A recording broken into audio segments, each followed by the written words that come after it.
ದೀಪಾವಳಿ ಪ್ರಯುಕ್ತ ಹೆಸರು ಕಾಳು ಉಂಡೆನ ಮಾಡ್ತಾಯಿದ್ದೀವಿ.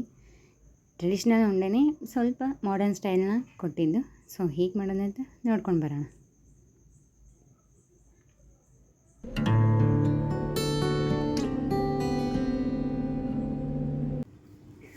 ಮೊದಲನೇದಾಗಿ 1 ಕಪ್ಪು ಹೆಸರು ಕಾಳು ಹಿಟ್ಟನ್ನ ತೊಗೊಂಡಿದ್ದು.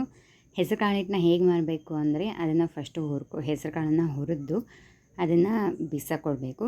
ಸೊ ಆ ಹಿಟ್ಟನ್ನು ಯೂಸ್ ಮಾಡ್ಕೊಂಡಿದ್ದು. ಅದನ್ನು ಏನು ಮಾಡಬೇಕು, ತುಪ್ಪದಲ್ಲಿ ಈ ಥರ ಚೆನ್ನಾಗಿ ಹುರ್ಕೋಬೇಕು. ಇದಕ್ಕೆ ಸ್ವಲ್ಪ ತುಪ್ಪ ಜಾಸ್ತಿನೇ ಬೇಕಾಗುತ್ತೆ. ಸೊ ಹೀಗೆ ಹುರ್ಕೋತಾನೆ ಇರಬೇಕು ಅದನ್ನು.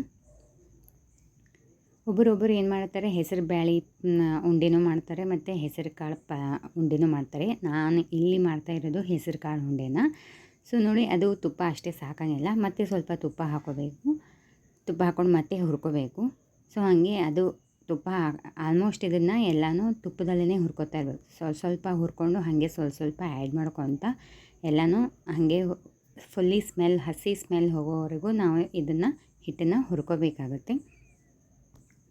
ನೋಡಿ, ಮತ್ತೆ ಸ್ವಲ್ಪ ತುಪ್ಪ ಹಾಕಿದ್ಮೇಲೆ ಹುರಿದ್ರಿಂದ ಏನಾಗುತ್ತೆ, ಈ ಥರ ಸ್ವಲ್ಪ ಗಂಟಾಗುತ್ತೆ. ಅದು ಹೇಗೆ ಹುರ್ಕೋತಾ ಹೋಗ್ತೇವೆ ಅಷ್ಟೇ ಅದನ್ನು ಲೂಸ್ ಹಾಕೋಂತ ಮತ್ತು ಸ್ವಲ್ಪ ಸ್ಮೆಲ್ ಬರ್ಕೊತ ಹೋಗುತ್ತೆ. ಸೊ ಹೀಗೆ ಅದನ್ನು ಕಲಿಸ್ಕೊತಾನೆ ಇರಬೇಕು. ಮತ್ತು ಫುಲ್ಲಿ ಲೋ ಫ್ಲೇಮಲ್ಲಿ ಇಟ್ಟು ಇದನ್ನು ಹುರ್ಕೋಬೇಕು. ಸ್ಟಾರ್ಟಿಂಗ್ ಹಿಡಿದು ಕೊನೆ ತನಕ ಇದನ್ನು ಲೋ ಫ್ಲೇಮಲ್ಲಿ ಈ ಥರ ಹಿಟ್ಟನ್ನು ಹುರ್ಕೋಬೇಕು. ತುಪ್ಪ ಹಾಕೋಂತ ಸ್ವಲ್ಪ ತುಪ್ಪ ಹಾಕೋಂತ ಹುರ್ಕೋಬೇಕು. ಸೊ ಎಲ್ಲಿವರೆಗೂ ಹುರ್ಕೋಬೇಕಂತಂದರೆ ಅದು ಈ ಥರ ಕಲಿಸುವಾಗ ಏನಾಗಬೇಕು, ಅದು ಫುಲ್ಲಿ ಹಿಂಗೆ ಮೆತ್ಕೋಬಾರ್ದು. ಅದು ಕೆಳಗಡೆ ಅದು ಬುಟ್ಟಿಗೆ ಆ ಥರ ಮೆತ್ಕೋಬಾರ್ದು.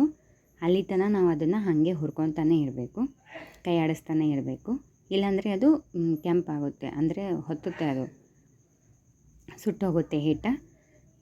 ಸೊ ನೋಡಿ, ಯಾವ ಥರ ಅದು ಹೀಗೆ ಮುದ್ದೆ ಥರ ಬರ್ತದೆ. ಸೊ ಅಲ್ಲಿ ತನಕ ನಾವು ಇದು ಹಿಟ್ಟನ್ನು ಹುರ್ಕೋಬೇಕು. ಈಗ ಇದನ್ನು ಫುಲ್ಲಿ ಸಕ್ಕರೆ ಮತ್ತು ಏಲಕ್ಕಿನ ಮಿಕ್ಸಿಯಲ್ಲಿ ಹಾಕಬೇಕು, ಸಣ್ಣ ಮಾಡ್ಕೋಬೇಕು ಈ ಥರ. ಸೊ 1 ಕಪ್ ಹಿಟ್ಟಿಗೆ 1/4 ಕಪ್ಪು ಸಕ್ಕರೆನ ತೊಗೊಂಡಿದ್ದು. ಇನ್ನೂ ಜಾಸ್ತಿ ಬೇಕಿದ್ದರೆ 1 ಕಪ್ ಹಿಟ್ಟಿಗೆ 1 ಕಪ್ ಸಕ್ಕರೆನ ತೊಗೋಬೋದು. ಬಟ್ ರುಚಿ ಜಾಸ್ತಿ ತಿನ್ನಲ್ಲ ಅಂತಂದು ಸ್ವಲ್ಪ ಕಮ್ಮಿ ತೊಗೊಂಡಿದ್ದು. ಸೊ ಈಗ ಅದು ಹುರ್ಕೊಂಡಿರೋ ಹಿಟ್ಟು ಹೆಸರು ಕಾಳು ಹಿಟ್ಟು ಏನಾಗಿದೆ, ಫುಲ್ಲಿ ತಣ್ಣಗಾಗ್ಯದ. ಸೊ ಅದರೊಳಗೆ ಈಗ ಸ್ವಲ್ಪ ಸಕ್ಕರೆ ಆ್ಯಡ್ ಮಾಡಿ ಅದು ಚೆನ್ನಾಗಿ ಕಲಿಸ್ಕೋಬೇಕು.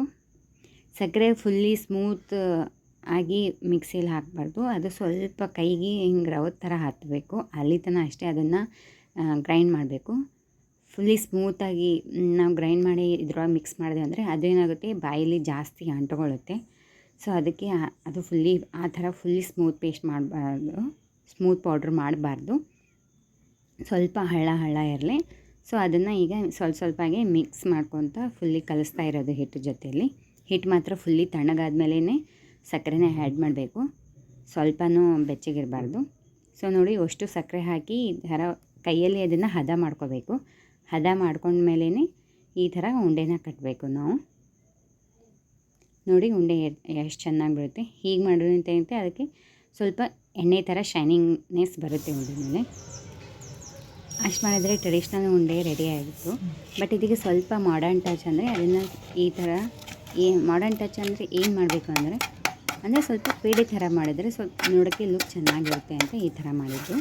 ಸೊ ಫಸ್ಟ್ ಒಂದು ಕೇಕ್ದು ಟಿನ್ ತೊಗೊಂಡಿದ್ದು, ಅದ್ರ ಮೇಲೆ ಬಟರ್ ಪೇಪರ್ನ ಹಾಕಿದ್ದು.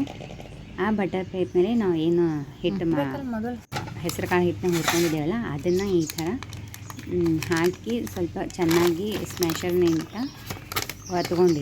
ಒತ್ತದ್ಮೇಲೆ ಈ ಥರ ನೋಡಿ ಶೇಪ್ ಆಗುತ್ತೆ. ಅದು ಚೆನ್ನಾಗಿ ಗಟ್ಟಿ ಒತ್ತಿದ್ರೆ ಶೇಪ್ ಕೊಟ್ಟರೆ ಈ ಥರ ಚೆನ್ನಾಗಿ ಕಾಣಿಸ್ತೇವೆ, ಈ ಥರ ಬರುತ್ತೆ. ಈಗ ಇದನ್ನು ನಾವು ಚಾಕುನಿಂದ ಕಟ್ ಮಾಡ್ಕೋಬೇಕು. ನಮಗೆ ಯಾವ ಶೇಪ್ ಬೇಕೋ ಆ ಶೇಪ್ನ ನಾವು ಕೊಟ್ಕೋಬೋದು. ಅಂದರೆ ನೋಡೋಕ್ಕೆ ಚೆನ್ನಾಗಿರುತ್ತೆ. ಈಗ ನಾವು ಯಾರಿಗಾದರೂ ಅಂತಂದರೆ ಈ ಥರ ನಾವು ಮಾಡಿಕೊಟ್ರೆ ಸ್ವಲ್ಪ ಲುಕ್ ಆಗಿರುತ್ತೆ ಅಂತ. ನೋಡಿ, ಅದ್ರ ಮೇಲೆ ಸ್ವಲ್ಪ ಡೆಕೋರೇಷನ್ ಪರ್ಪಸ್ ಗೋಡಂಬಿನ ಹಾಕಿದ್ದು. ಇಷ್ಟು ಮಾಡಿದರೆ ಇವಾಗ ಹೆಸರು ಉಂಡೆ ರೆಸಿಪಿ ರೆಡಿ ಆಯಿತು with traditional and modern look. Thanks for watching.